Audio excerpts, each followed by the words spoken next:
सिद्धांत ये है जो चर्च ने जो फैलाया यूरोप में लगभग 9वीं शताब्दी से। पहले तो चर्च था ही नहीं, वहां कुछ कुछ लोग थे, पैगन सनातन धर्मी ही थे यूरोप के लोग। लेकिन जब 9वीं शताब्दी से चर्च जगह जगह ताकतवर होने लगा, कहीं इंग्लैंड में, कहीं फ्रांस में, कहीं जर्मनी में, फिर और जगह, कुछ जगह तो 16वीं शताब्दी में जाके 17वीं शताब्दी में ताकतवर हुआ है, कुछ देशों में 9वीं शताब्दी से शुरू हुआ। तो उन्होंने एक सिद्धांत बनाया कि जीसस जो है, अब जीसस आए थे नहीं आए थे, प्रोफेसर के डिया जी को आप सुनेंगे तो पता चलेगा कि कभी नहीं जीसस नाम का कोई व्यक्ति नहीं हुआ, वो सब अपनी जगह है। जो प्रोपेगेंडा किया, जो प्रचार किया, जो गॉस्पेल कही, गॉस्पेल यानी समाचार, सुसमाचार, तो ये सुषमाचार फैलाया कि जीसस आए थे और चले गए और वो गॉड के इकलौते बेटे हैं, यहाँ तक ठीक है। इसके बाद ये कहा कि जीसस, चर्च ये कहने लगा कि जीसस हम सबका गड़ेरिया है, हम सब उसकी भेड़ें हैं, हम सब उसकी शीप है, भेड़ें हैं, और वो एक गड़ेरिया था। तो मानव जाति का गड़ेरिया कौन है? जीसस। और शेष मानव जाति क्या है? उसकी भेड़ें हैं। तो भेड़ को जिधर चाहेगा उधर ले जाएगा, क्योंकि जिधर वो चाहेगा वो वही चाहेगा जो उसके पिताजी गॉड महाशय जो सातवें आसमान में बैठे हैं वो जो चाहते हैं। तो जीसस, जोशुआ हमारा चरवाहा है, जोशुआ हमारा गड़ेरिया है, हम सब उसकी भेड़ें हैं। ये तर्क देके, और कई जगह तो चर्च ने कहा कि हम जोशुआ मसीह की दुल्हन हैं। उन्होंने शादी नहीं की थी इसीलिए कि हम चर्च ही उनकी दुल्हन है और हम उनके ही इशारे पर काम कर रहे हैं। कुल मिला के जोशुआ हमारा गड़ेरिया है या सबका दूल्हा है और हम सब उसकी भेड़ें हैं। इस सिद्धांत पे चला। तो लेटी को, साधारण आदमी को वो मानना होगा जो कि चर्च के फादर आदि कहते हैं। फिर राज्य से समझौता हुआ, थ्योरी ऑफ टू स्वार्थ, तो राज्य और चर्च दोनों में उठ गया कि कुछ कुछ साधारण लौकिक बातें राजा की मानी जाए, स्टेट की, और बाकी सब चर्च की।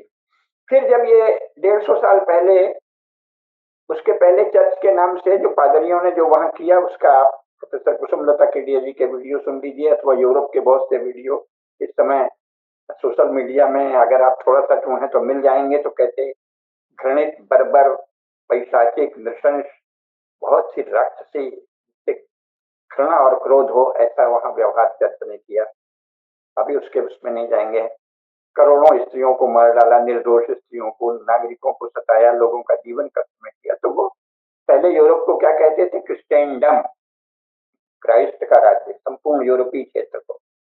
यूरोप नाम का शब्द ही नहीं था 19वीं शताब्दी से पहले। जब क्रिस्टेंडम बहुत बदनाम हो गया कि ये तो कुछ बहुत ही घिनौने दुष्कर्म करने वाला एक तंत्र है, तब उन्होंने उसको बदल के यूरोप कहना शुरू किया। यूरोप क्या है? एक यूरोपा नाम की एक देवी थी, उसको थोड़ा मानवीय, ह्यूमन आकार दिया। तो यूरोप जो है थोड़ा बुद्धि सम्मत हो गया। तो यूरोप जब बना तब उन्होंने मॉडर्न स्टेट की कल्पना की, नेशन स्टेट की। तो चर्च की जगह अब वो अपने को डिवाइन न कह के सेकुलर कहने लगे सामान्यतः, और लगभग वो सारे काम जो चर्च में चलते थे वो ले लिए, लेकिन चर्च को भी हिस्सा दिया। इसलिए पश्चिमी यूरोपीय देशों में चर्च शिक्षा और रिलीजन, इन सबका अधिकार किसको है? चर्च को है। लेकिन बाकी जो है, भवन बनाना, सड़क बनाना, तालाब बनाना, अन्य जो नागरिक व्यवस्थाएं करना और प्रतिरक्षा, रक्षा, डाकटार, संचार आदि सब जो है व्यापारिक नीतियां, ये सब स्टेट बनाता है। लेकिन वो चर्च के परोक्ष अनुशासन में ही बनाता है। चर्च का बहुत दबाव है अभी। तो उस तरह से चलता है। थ्योरी ऑफ टू स्वॉर्ड्स, यानी दो तलवारों का सिद्धांत व्यवहार में चल रहा था। धीरे धीरे राज्य वाली तलवार ज्यादा ताकतवर हो गई है, चर्च के विरुद्ध बहुत से लोगों को। लेकिन मूल बात वही है कि जोशुआ हमारा गड़ेरिया है, हम सब उसकी भेड़ें हैं। इसकी जगह आ गया कि स्टेट जो है, आप गूगल में भी सर्च कीजिए, स्टेट की परिभाषा लीजिए, देख लीजिए। तो स्टेट वो संस्था है जिसको हिंसा करने का अधिकार है, लोगों को मारने का, पनिशमेंट करने का, दंड देने का अधिकार है। किसके अनुसार? ऑफिस बियरर के अनुसार। यानी राजा जो है वो हो गए चरवाहा और सारी प्रजा, नागरिक कौन हो गई? भेड़ें। इस सिद्धांत पे चल रहा है। इसमें जैसे जैसे ज्ञान बढ़ा, विज्ञान बढ़ा, तो बहुत से संशोधन भी किए हैं, बहुत सा शुभ भी घटित हुआ है। फिर इसके बाद वहां मानववाद, अभी कुछ लाख लोग मानववादी हो गए हैं। बाकी सारा यूरोप तो अभी भी क्रिश्चियन ही अपने को कहता है, लेकिन यूरोप और अमेरिका में लगभग कुछ लाख लोग अपने को मानववादी कहने लगे हैं। वो पावर पोजिशन में। अभी उस पर बाद में आएगा, किसी अगली बार बताएंगे कि कैसे हुआ। लेकिन मुख्य बात यह है कि मोटे तौर पे जो मॉडर्न स्टेट है उसने चर्च की जगह ले ली, तो वो टोटल कंट्रोल करता है और उस कंट्रोल को एक्सरसाइज करने के लिए हिंसा करता है। इसी के अंतर्गत ये सब इंग्लैंड, फ्रांस, जर्मनी, पुर्तगाल, स्पेन, स्विट्जरलैंड, स्वीडन, नॉर्वे, ये सब से लेके यूनाइटेड स्टेट्स ऑफ अमेरिका तक काम कर रहे हैं। फिर इन्होंने वही जो डिवाइन कमांड था कि हमको सारे संसार में जोशुआ मसीह का संदेश फैलाना है, उसकी जगह अब मान कुछ कहने लगे कि सारे संसार का उद्धार करना है, वहाँ सिविलाइजिंग मिशन है, सभ्यता फैलानी है। शब्द बदलते रहते हैं और सारे संसार में सभ्यता बनानी, इसलिए उन्होंने कहीं अफ्रीका में कब्जा किया, कहीं अमेरिका में, कहीं भारत में। हम इसको सिविलाइजिंग, हम सभ्य बनाएंगे भारत को, भारत असभ्य है, सभ्य बनाएंगे। जब ये प्रतिज्ञा हो गई तो उससे पहले का जो कुछ भी शिक्षा है, धर्म है, विचार है, संस्कार है, सदाचार है, वो सब क्या हो गया? असभ्य हो गया। इसी के लिए एंथ्रोपोलॉजी में उन्होंने कल्चरल स्टडीज शुरू की कि ये इनका कल्चर है, ऐसे खाते हैं, वैसे रहते हैं, पर वो सभ्य नहीं है। सभ्य तो तब है जब मॉडर्न यूरोप जैसे हो जाए। इस तरह का विचार चला, तो ये नए नए शब्द हो गए, धर्म की जगह कल्चर आ गया, और फिर कल्चर की स्टडी होने लगी कि भाई आप ऐसे ही हैं अब। और जो सरकारें बनी यूरोप के लोगों के निर्देशन पर, उनसे प्रेरणा लेके जो भी कह लीजिए, तो वो उसी रास्ते पे चल गए।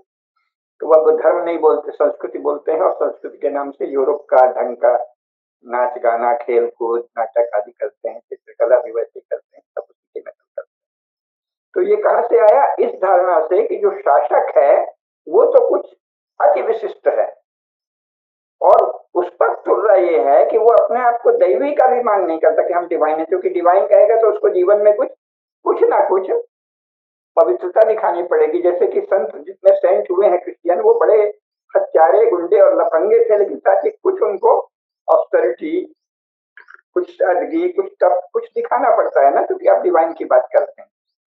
सूफियों ने और मुल्ला मौलवियों ने गैर मुसलमानों को बहुत मरवाया, प्रेरणा दी, लेकिन अपना उन्हें कुछ ना कुछ, कोई सभी या माला जप रहा है, कोई कुछ कर रहा है, कुछ ना कुछ रोज मस्जिद जा रहा है, अल्लाह के नाम के आगे झुक रहा है।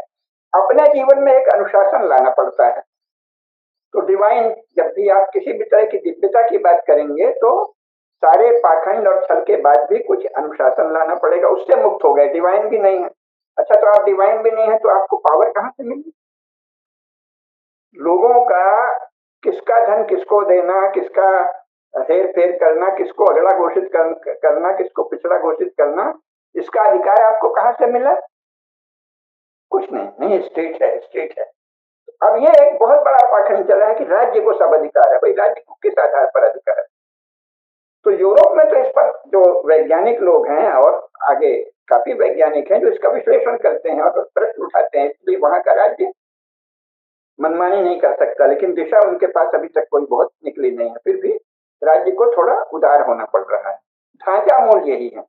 भारत में वो सोवियत संघ वाला मिला लिया इंग्लैंड के साथ, तो यहाँ जो राज्य है वो सर्वाधिकारी है, वो जो चाहे नियम बनाए, और वो मान के चलता है कि क्योंकि जो पहली, जो मैंने बताया ना, क्रिश्चियनिटी की जो मूल प्रतिज्ञा है वो ये कि जोशुआ हमारा गलेरिया है, हम सब उसकी भेड़ें हैं, और ये भेड़ें अक्सर गड़बड़ी करती हैं, इधर भाग जाती हैं, उधर भाग जाती हैं, गलत काम करती हैं, तो इसको कंट्रोल करना गलेरिया का काम है। तो उसी पर से आया कि सामान्य नागरिक स्वभाव से अपराधी होते हैं, मनुष्य स्वभाव से पापी होता है। हर व्यक्ति जो उत्पन्न हुआ वो सिनर है, पापी है, और वो अपराधी होता है, बहकता है, उसको कंट्रोल करना स्टेट का काम। और वो बड़ी परिष्कृत शब्दावली में कहा, इसलिए अगर आप अंग्रेजी या किसी भी यूरोपीय भाषा के बहुत बड़े जानकार नहीं हैं, हमने तो उसमें 25-30 साल तक लगातार अध्ययन करके मेहनत की है, तब ये जानना, अन्यथा आप नहीं जान पाएंगे। वो शब्दावली इतनी सुंदर करते हैं क्योंकि शब्दों का छल ही तो उनकी शक्ति है। तो सामान्य शब्द छल लोग देख नहीं पाते, विशेष शब्द छल तो बिल्कुल नहीं देख पाते। तो बहुत ही सुंदर लगने वाली शब्दावली में ये सब किया जाता है कि राज्य के पास, राज्य लोक कल्याण के लिए, पब्लिक वेलफेयर के लिए बहुत सारे शब्द ये काम करता है। क्या करता है? कंट्रोल करता है। क्यों? क्योंकि लोग गड़बड़ है। अब इसमें देखो परस्पर विरोध है। एक और आप कहते हैं कि हम जनप्रतिनिधि हैं, और आजकल तो चुनाव में जैसे भाजपा वाले हैं वो तो कहने भी लगे हैं कि हमको क्या चला है, जनार्दन, जनता जनार्दन और देवता स्वरूप मतदाताओं ने बताया है। क्यों, ये वही मूल भावना क्या है क्रिश्चियनिटी की। और ये पढ़े लिखे लोग उस पर अभी आएंगे, क्यों नहीं जानते। मूल भावना क्रिश्चियनिटी की है। क्रिश्चियनिटी की भावना बहुत ही घृणित, बहुत ही पैशाचिक, बहुत ही नृशंस, बहुत ही नीच धारणा है। जहाँ वो कहते हैं अदर्स आर हेल, दूसरे नरक हैं, हमको उनसे गुजरना है तो बढ़िया बोलना है, मीठा बोलना है, मुलायम बोलना है, रास्ता बनाना है। शब्द छल। तो कहते हैं जनप्रतिनिधि हैं और जाके वहां जज और धर्माचार्य बन जाते हैं। तो ये मूल वहीं से आया है कि लोगों को नियंत्रित करना है। स्टेट का काम है वायलेंस, है ना। और स्टेट को वायलेंस का अधिकार है, बाकी और किसी को नहीं। यानी आपकी पत्नी के साथ किसी ने बदतमीजी की, बहन के साथ की, बेटी के साथ की, तो आप नहीं मार सकते।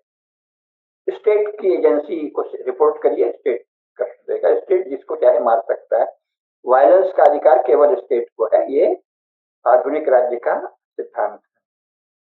अभी इस पे और आगे बात करेंगे, लेकिन मुख्य बात यह है कि नेता ज्यादातर ये नहीं जानते, सिवाय कम्युनिस्ट पार्टी के नेता जानते थे, इसलिए वो बहुत ही व्यवस्थित ढंग से चल रहे थे। थोड़े से थे संख्या में, फिर भी एक समय उनका यूनिवर्सिटीज में और बाकी संस्थाओं में वर्चस्व हो गया। विशेषकर आपको ब्यूरोक्रेसी में बहुत से लोग कम्युनिस्ट मिलेंगे, क्योंकि उनको ये आकर्षित करता है, कंट्रोल करना, पूरी सोसाइटी को कंट्रोल करना।